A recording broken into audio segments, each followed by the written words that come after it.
Hello everyone, আসসালামু আলাইকুম। কেমন আছো বন্ধুরা? আশা করি সবাই ভালো আছো। যে যেখান থেকে দূর দূরান্ত থেকে আমার ভিডিওটি দেখছো, সকলকে আন্তরিক শুভেচ্ছা ও প্রাণ ঢালা ভালোবাসা থাকলো বন্ধুদের জন্য। তো আজকে চলে আসলাম, এই যে সকাল সকাল ভাজি করে নিয়েছি শিম আলু দিয়ে। এই ভাজিটা দিয়ে গরম ভাতের সাথে খুব মজা হয়, আর রুটি দিয়ে তো কথাই নেই। এই ভাজিটা শিমের দিন আসলে আমার বাসায় সব সময় করা হয়, আমার হাজবেন্ডের খুবই পছন্দ। তো এই যে আরেকটা ভাজি করে নিয়েছি, সেটা হলো লাউ ভাজি। যেহেতু আমাদের লাউটা খেতে হয়, কারণ এই গরমে লাউ না খেলে শরীরটা ঠান্ডা থাকে না, তার জন্য। আর লাউটা খাওয়া আমার জন্য খুবই দরকারি জিনিস। এই লাউটা ডায়েটের জন্য খুবই ভালো লাগে, এই লাউ ভাজিটা। তাই আজকে লাউ ভাজি আর শিম ভাজি দুটোই করে নিয়েছি। তাই আজকে এটাই তোমাদের সাথে শেয়ার করব, মজাদার ভাজি কিভাবে সহজভাবে করা যায়। তো এই যে দেখো, আমি প্রথমেই শিম ভাজিটা করে নেব। যেহেতু আমার হাজব্যান্ড রুটি খাবে, তার জন্য রুটি দিয়ে আমি এই ভাজিটাকে আজকে তাকে দেব।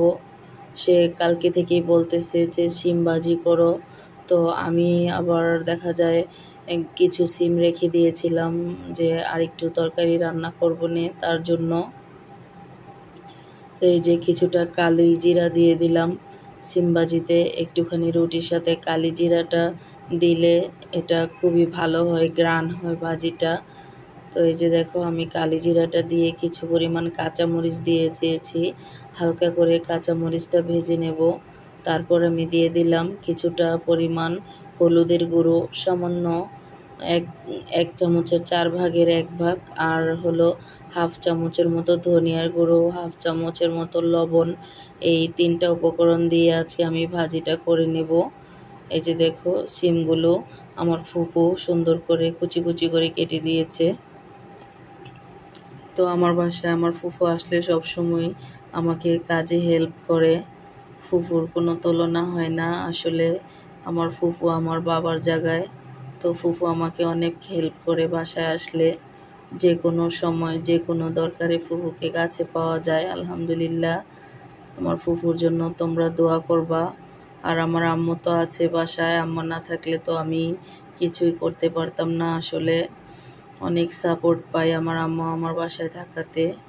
সবাই রাগ হয়, ওদের বাসায় যায় না, তাই কি করব, আমার বাচ্চারা যেহেতু ছোট, তার জন্য আমি আমার বাসায় রেখে দিই। তো এই যে দেখো, আমার ভাজিটা কিন্তু প্রায় হয়ে আসছে। এই যে দেখো, আমি বেশি পোড়া পোড়া করব না, হালকা সবুজ সবুজ রেখে আমি ভাজিটা করব। কারণ বেশি পুড়িয়ে ফেললে কিন্তু তরকারির পুষ্টিগুণটা নষ্ট হয়ে যায়। এই যে উঠিয়ে নেব, তার আগে আমি আরও কিছুটা কাঁচামরিচ দিয়ে দিলাম। যেহেতু বাচ্চারা খাবে না, একটু ঝাল ঝাল হলে ভাজিটা মজা হয়। তো তার জন্য আমি আর একটু কাঁচামরিচ দিয়ে আর একটু নেড়ে চেড়ে নিচ্ছি। এগুলোকে আর বেশি সিদ্ধ করব না, কাঁচামরিচগুলো বেশি সিদ্ধ হলে ভালো লাগে না। এই যে কাঁচা কাঁচা থাকবে, আর খুব সুন্দর গ্রান আসবে, খেতে খুব ভালো লাগবে। তো আমার হাজব্যান্ড খেয়েছে, খুব মজা হয়েছে এই ভাজিটা।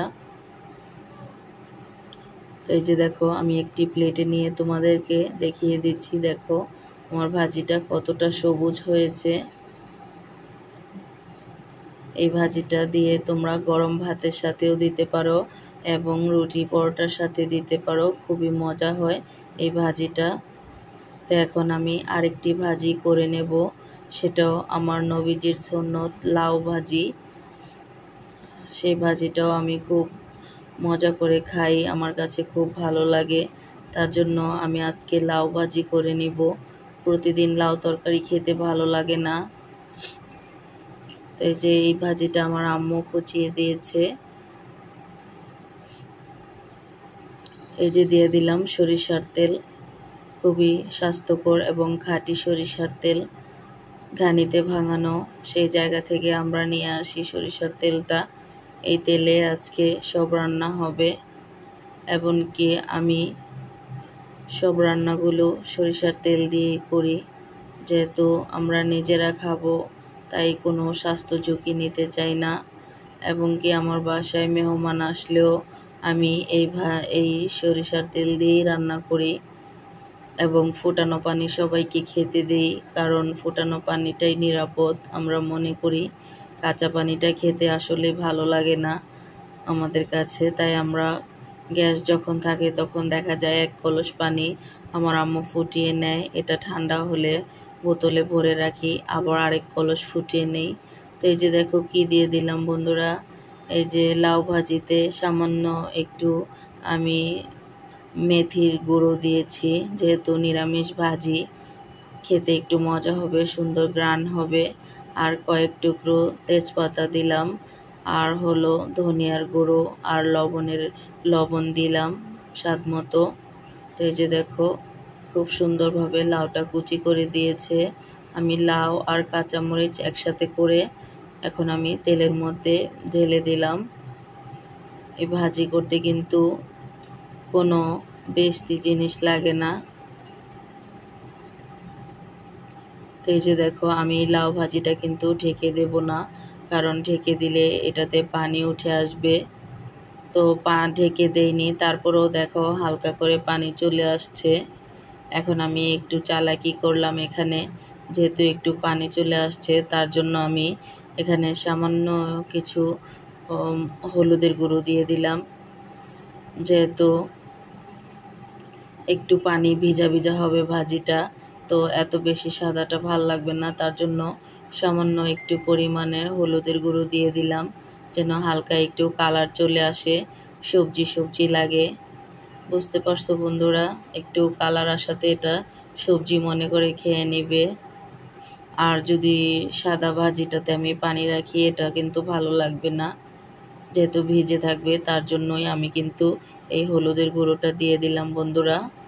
এভাবে তোমরা টেকনিক করে আমার মতো রান্নাটা করে নিতে পারো। তো এই পর্যন্ত যারা আমার ভিডিওটি দেখেছো তাদেরকে অসংখ্য ধন্যবাদ বন্ধুরা। প্লিজ তোমাদের একটি লাইক কমেন্টস আমার জন্য খুবই গুরুত্বপূর্ণ, তাই তোমরা একটি লাইক দিয়ে ভিডিওটি কন্টিনিউ করবে আশা করি, এবং মূল্যবান একটি কমেন্টস আমার কমেন্টস বক্সে রেখে যাবে। তো আজকের ভিডিওটি কেমন লাগলো তোমাদের অবশ্যই তোমরা আমার কমেন্টস বক্সে বলে যাবে। তো দেখা হচ্ছে নেক্সট কোনো ভিডিওতে বন্ধুরা। এই যে দেখো আমার ভাজিটা কিন্তু অলমোস্ট ডান হয়ে গিয়েছে। আমি কিছুটা ধনিয়া পাতা দিয়ে দিলাম, যেহেতু লাউ ভাজি কাঁচামরিচ ধনিয়া পাতা এটাতে খুব সুন্দর গ্রান আসে মাশাআল্লাহ। এই যে দেখো আমার ভাজিটা রেডি হয়ে গিয়েছে। আল্লাহ হাফেজ বন্ধুরা। কেমন হলো আজকের